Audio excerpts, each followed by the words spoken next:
And we are connected on YouTube. Hello to our fearless friends. We are starting another great talk.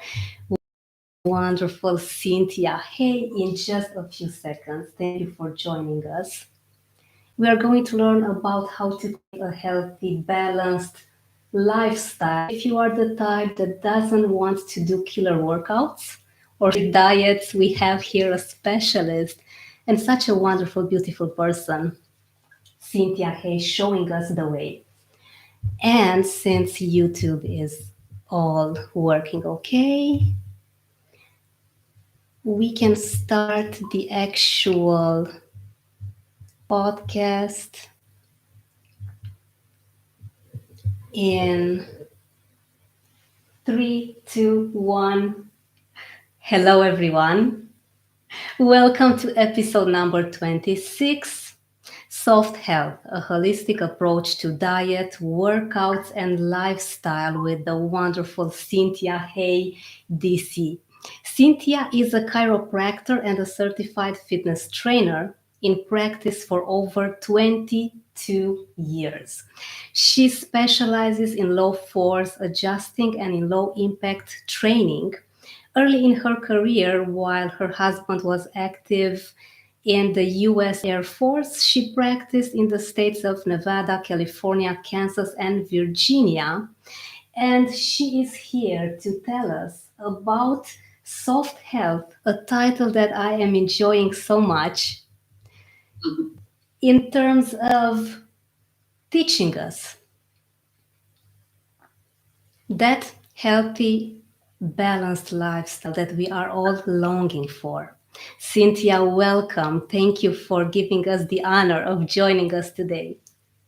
Thank you so much, Roxy. The honor is mine. I'm so glad to be here with you.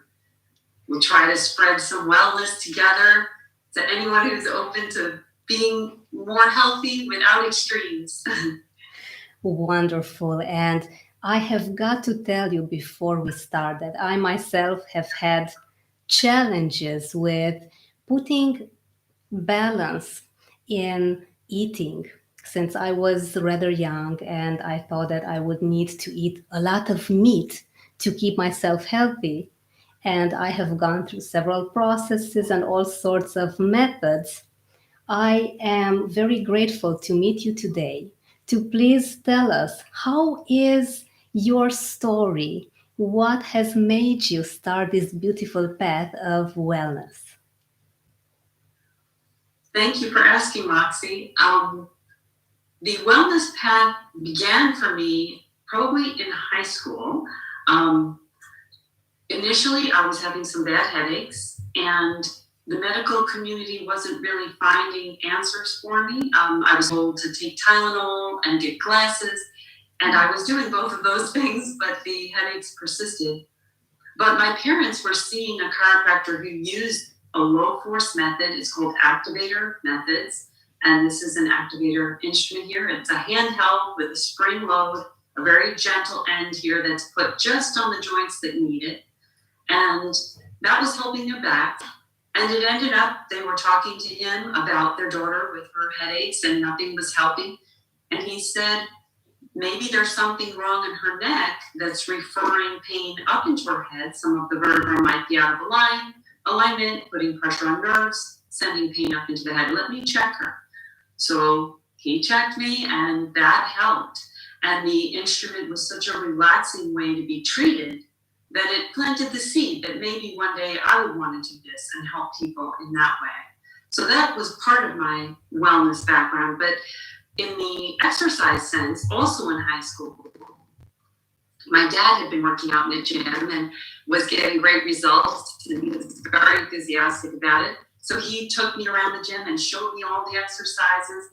And then I found that was not only fun and exciting, learning new exercise, but it was relieving stress.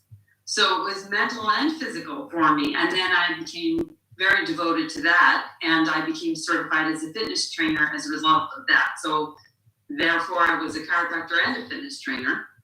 And then after being in practice for 20-ish years, I also just started noticing how many different fad diets have come and gone.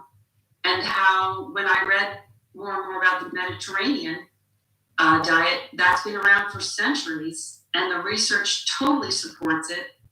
And I realized that doing that is what's easiest for me to sustain. And like I said, the research totally supports it. So I've been advocating that for patients and for myself. And then I just started putting these ideas together into a book. And there came out Soft Health, a handbook for those who aren't motivated by killer workouts and strict diets, just to show that we can live moderately and be healthy if the extremes tend to overwhelm you, which they do for me.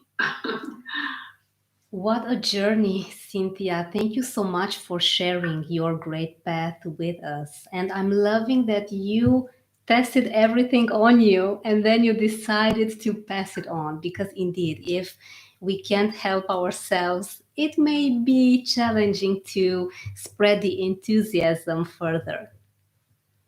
Yeah. Yeah. A lot of times, I think a lot of people, when something helps them, they think, well, it may not help everyone else, but there will be other people out there that this could help too. And then you want to share something if it made a difference to you, to see who else that might help. And it is a big motivator for education and telling others how you've been helped. Oh, definitely. And thank you for showing us the instrument because many people may be wondering, okay, how does this work exactly? But since you are showing it and saying that it is very relaxing, I'm very curious to try it out on myself. It's too bad that we are so further away, but I know. I wish I could see you in the office. I would love that. The chiropractic is one thing we cannot do virtually. There are some professions you can, but not mine, unfortunately.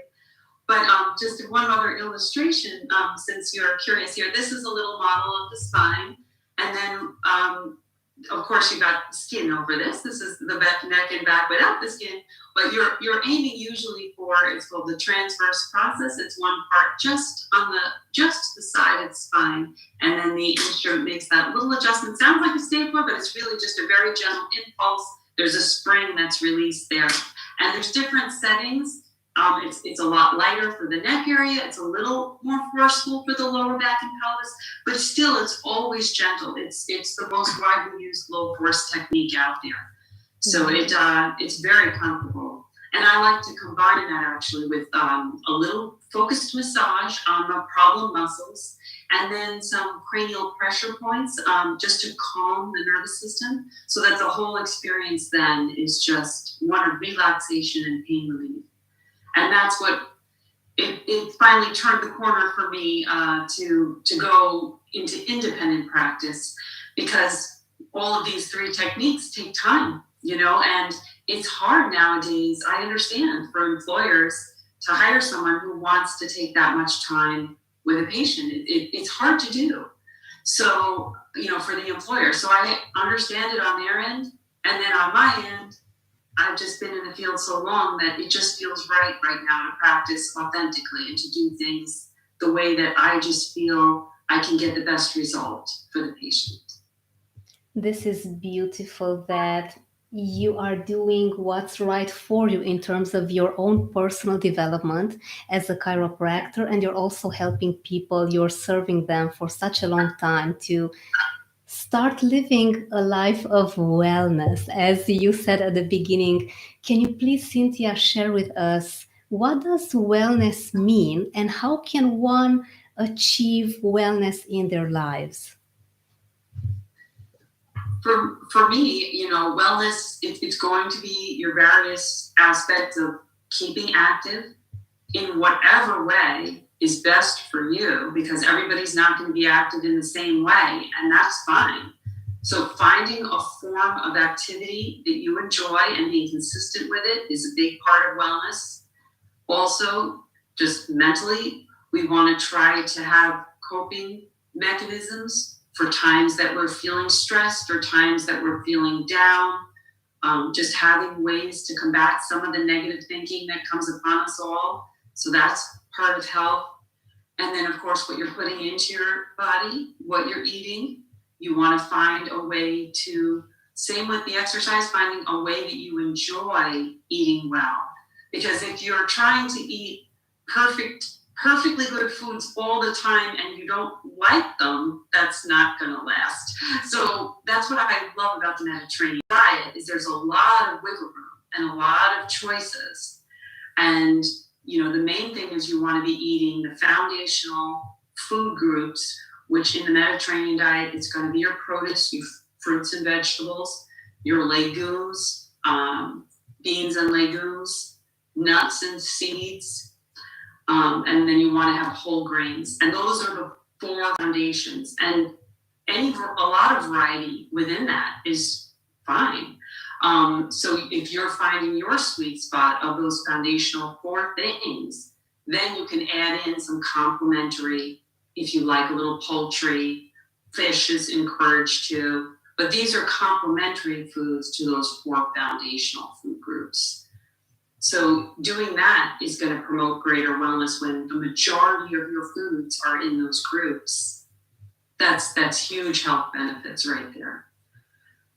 So those, I would say, are the most important aspects: is physical activity that's consistent, that you enjoy, eating, wholesome foods as the majority of your plate, and then complementing with some other things, and then having ways to combat negative thinking and having some positive coping skills when life gets tough, because it will get tough for everybody. I am very grateful that you are mentioning the word enjoy when it comes to exercising and when it comes to diet as well. Promoting and choosing a Mediterranean diet is one of my favorites. It's very nice to be able to enjoy each bite, not think that I need to be working out drastically after I enjoy my fish. It's such a nice way to think of balance and to create this great lifestyle where you can actually enjoy it all. Enjoy eating, enjoy working out, enjoy taking care of your mental health. And Cynthia, could you please tell us, how do you cope with fear and negative emotions that sometimes may come without you being prepared? That's a great question. And I'll say that is definitely a work in progress. I can't say that I live without fear by any means. I definitely have my own fear things that I deal with. But one of the things that I've heard you talk about it, and I've heard some other wonderful role models talk about, is looking openly at your fear and what it might be trying to tell you. Because sometimes there is a positive message underlying it, or just something that your deeper emotions are saying, be aware of this, and they're trying to protect you from something. So if you, instead of blocking it out, just look at it and listen to it and say, what are you trying to protect me from? Or what is your biggest concern? And then there are often ways that you can address that. Also, sometimes you're going to feel fear, but that doesn't mean it has to stop you. So for example, I, by nature, I'm definitely a shyer type of a person, but I'm working through some of that timidness, and I'm doing things like this, like podcasts, and I've given some live presentations too, like in front of live bodies, and that's also something that generally makes me fearful. I'm not by nature a public speaker or someone who seeks out the limelight, but at the same time, I want to get the message out. I want people to know that, if you relate to those more extreme messages, that is good, but you don't have to relate to those to be fit and healthy and to really enjoy life and to feel great. And I just want to make sure people are hearing a shout out to moderation, and that moderation deserves a little bit of fanfare. And so therefore I push through my own personal fear of getting out in the world and saying more things, and pushing through my own shyness. And I believe you said this in another podcast as well, that your message can sometimes outshine any fear that you might have. So you do want to look at it, but at the same time, if your message is stronger than your fear, what are you going to listen to? You know, are you going to listen to the fear and just sit quiet and not say your message, or are you going to let the message that you care so much about win over the fear?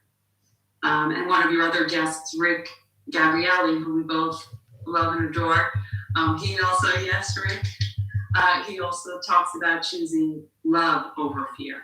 And that's really what it boils down to. A lot of times our message, and you know, in this case, wellness, it's filled with love, wanting people to be healthier and happier and live a more balanced life. So if your message is loving, that's got to take priority over the fear. I am appreciating so much. You have said, I think, 5 things that are so inspiring to me right now that I don't know where to begin. I'm very grateful that you mentioned the word moderation, because it doesn't need to be extreme fitness, as you said. It doesn't need to be strict diet. You don't need to be pushing yourself so much that you start doubting what life am I living now. If you're only thinking that I'm going to feel well when I have a great body or when my health is improving, why not start step by step?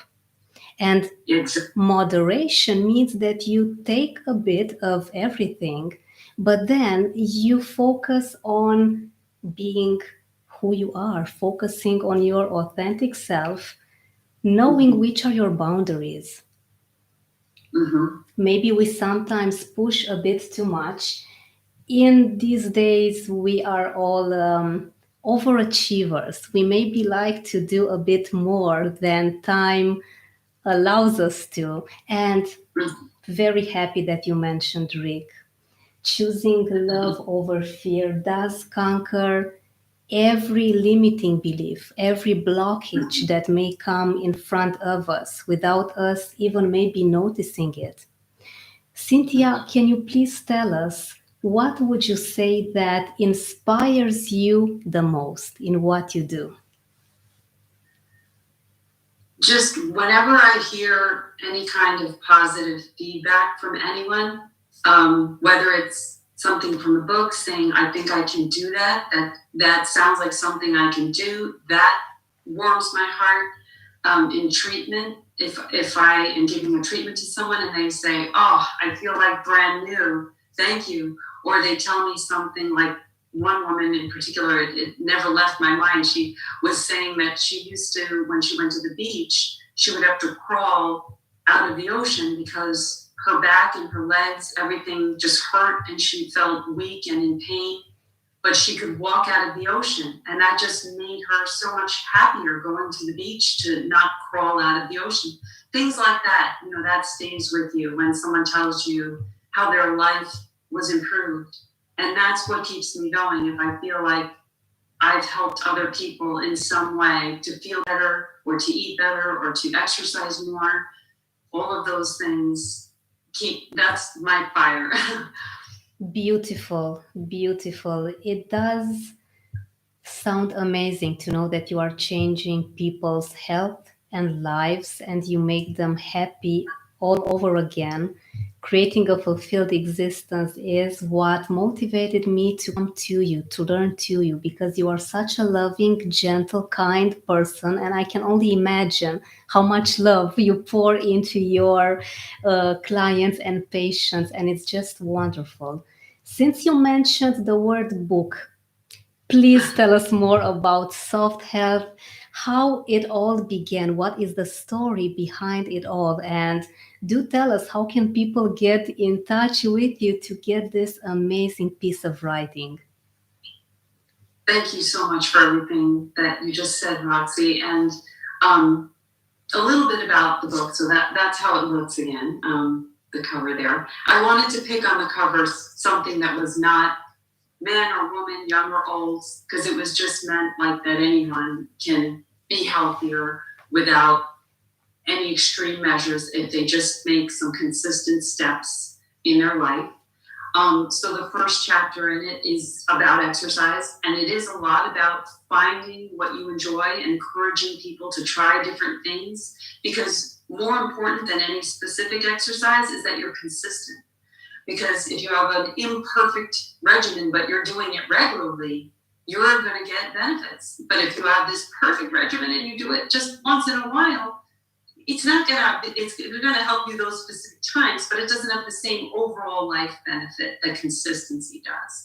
So I'm very encouraging on that. I'm also encouraging on if people are trying different things but really not connecting with much, even just getting a pedometer and then making a game out of it. Anytime you can sneak in extra steps, parking farther away, getting things for people like, oh, can I get up and get you a glass of water? Can I do this? Oh, who wants to let out the dog? Me.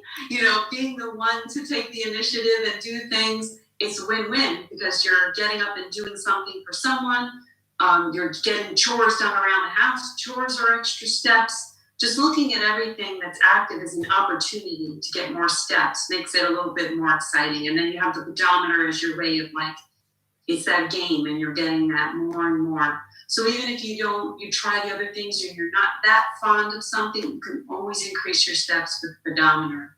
So chapter 1 goes on with things like that. And I also give a little home strength training routine that's very simple, just to have the benefits of strengthening too. Because as we get older, muscle mass naturally decreases. It just happens as we get older. So if you don't want to keep losing muscle mass and you want to stay active as you're getting older, which makes you enjoy life more, you want to do some strength training in addition to walking or whatever cardio you like. You want to keep your muscles strong. So I give a really simple at-home routine that you can do with or without weights. That generally a couple of dumbbells is going to be a little helpful for your bicep and tricep work. But otherwise, very simple stuff. In chapter 2, I just outline again that Mediterranean diet, review its main tenets and the main concepts of the Mediterranean diet.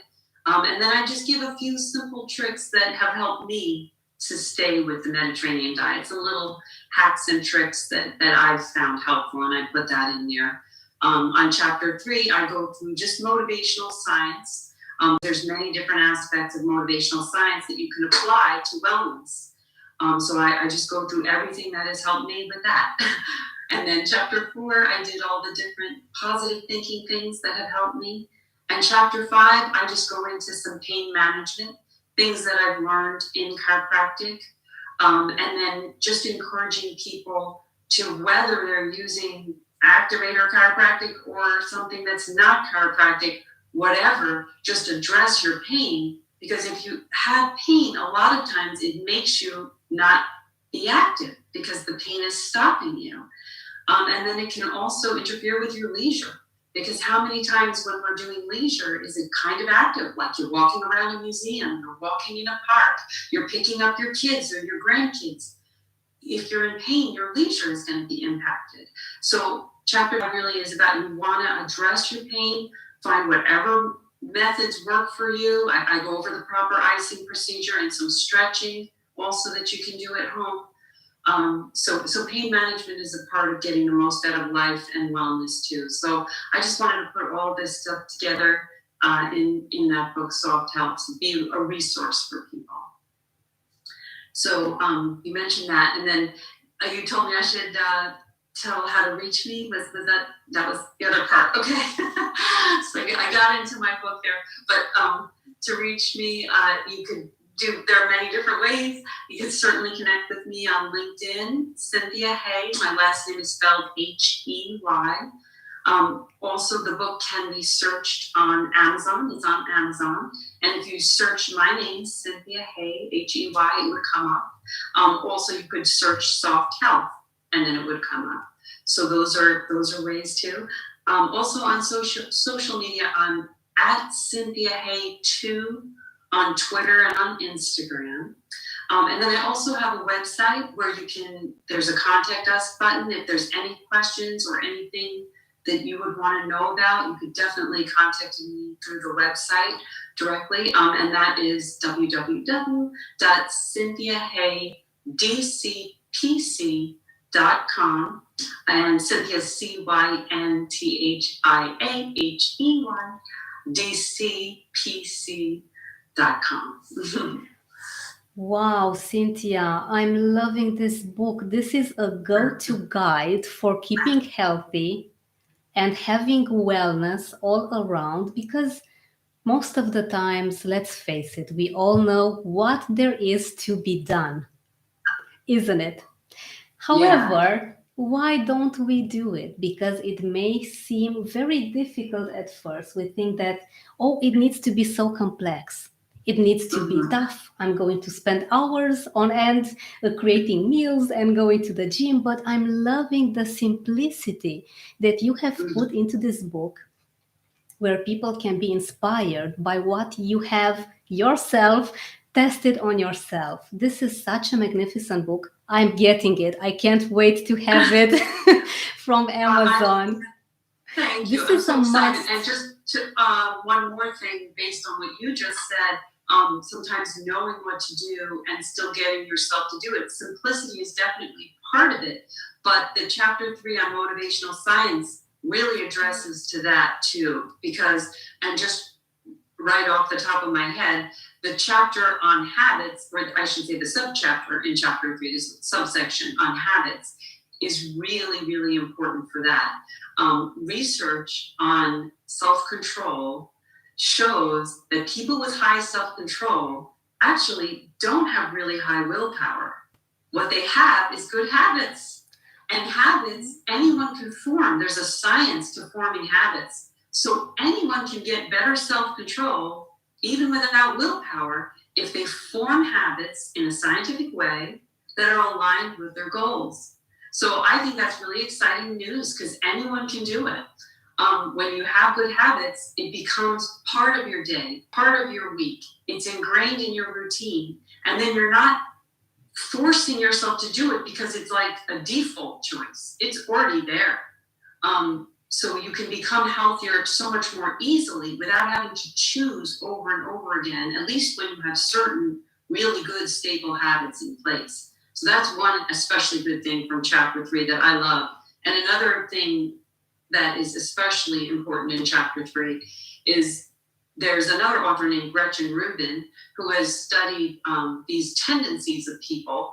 And her biggest finding was that the largest tendency of people, they will be accountable to an outside source more regularly than they will be accountable to an inside source of themselves. So, for example, someone who wants to diet and exercise, but no one's holding them accountable, if they're this type, which she calls an obliger, they won't as much keep that for themselves. But if someone on the outside is expecting them to do something, like a personal trainer waiting to meet them, a friend who's going to take a walk with them, who's going to meet them and is expecting them at a certain time, this obliger tendency will oblige that outer accountability source. But on the inside, if it was just up to them to take the walk or just up to them to go to the gym, they might not do it. And she found this was the most common tendency. She has 4 different types, and you could Google her, Gretchen Rubin, or again, it's in my book, more details about it. But that was her biggest breakthrough. So if you recognize in yourself, either from taking her quiz or just knowing yourself and saying, I do tend to do things for others, but when it's up to me and no one's waiting, I'm more likely to not do it. If you recognize that, the beauty is you can just set up the outer accountability. You can set yourself up with a trainer, with a workout buddy. You can sign up for a class, and then you know that class, you pay for it, all the people there, they know you, they're expecting to see you, and then you know the outer accountability. And same with eating. There are health coaches now that can be hired to help you to stay more on track and accountable with your grocery list and things like that. Health coaches can help. Also, you could just simply have a friend or a diet buddy that you agree you're going to help keep each other accountable. Or you could do a diet group that, like for Weight Watchers, is probably the most well-known example, but they have support groups. But there are other like eating type support groups that you can join if you like the group atmosphere. So, and that also is outside of you. It's a source that is going to help you to stay accountable to those inner goals. So that also, but there's more on it. Obviously, I'm not going to be able to go through all the chapter in our time here, but since you mentioned that, I just wanted to throw that out there, that there are ways that even though if we want to do something, that we can get ourselves to do it. and not just want to, but not. We can get ourselves to do it with habits, with our accountability, and more. I am so grateful right now because this is what I wanted to hear. And I'm pretty sure that our audience, the people listening to us and watching us, they need this. There are so many tools and so many resources, and I'm so happy that you mentioned them because you are not alone when you start this path. Sometimes it may be challenging, but as you say, if you go to a peer group, if you have someone that's supporting you, the journey begins to be so much more beautiful and satisfying because you are going to see yourself be transformed and also inspiring your body, inspiring the peer group. So it's going to be a never ending circle of transformations and people Yeah, living a healthy, beautiful life. Cynthia, this is yeah. amazing. And before we go, can you please tell us what would you advise someone that's young at the beginning of their journey? What to focus on when it comes to wellness? I would say this for young people, but in addition, for all ages, is just to always keep your mind open for the things that you enjoy that are healthy, because it's always easier to stick with anything when you enjoy it. So always have your antenna up. Like if you went and played tennis with your friend and you came back and you felt so happy, I would even just keep a list. Write down when you've done an activity that made you light up, that made you feel great. Just write it down and know that that's in your repertoire. That's in your toolbox. Keep that in your life. That was awesome. And the same thing with healthy meals. When you try a new recipe that you love, when you try a new vegetable, anything that's healthy that you eat, keep a log of it. When it's healthy and you felt good after eating it, like you felt more energized, you felt lighter, you didn't feel like it was a brick in your stomach, and it was a healthy meal and a new recipe or a new seasoning, just keep a log of it. And then again, that's like in your toolbox. These are healthy things that I felt great and I enjoyed it when I ate it. And then you have this repertoire that will just grow and grow and grow of all of the healthy activities and the healthy foods that you really enjoy, and that just keeps making it easier and easier over time to stay healthy and well. Let's Beautiful get it to any advice. age.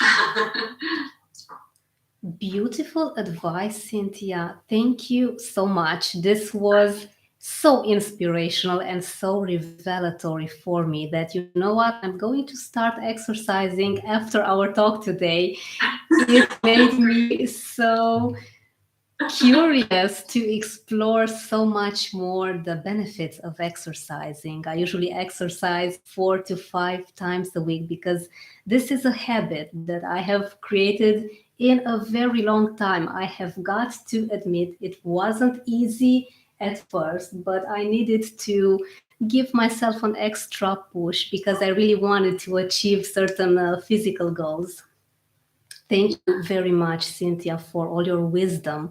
This has been wonderful. And can you please share with us once again where can people find you? Because I'm pretty sure that everyone will want to get in touch with you, both our listeners and the people watching us on YouTube.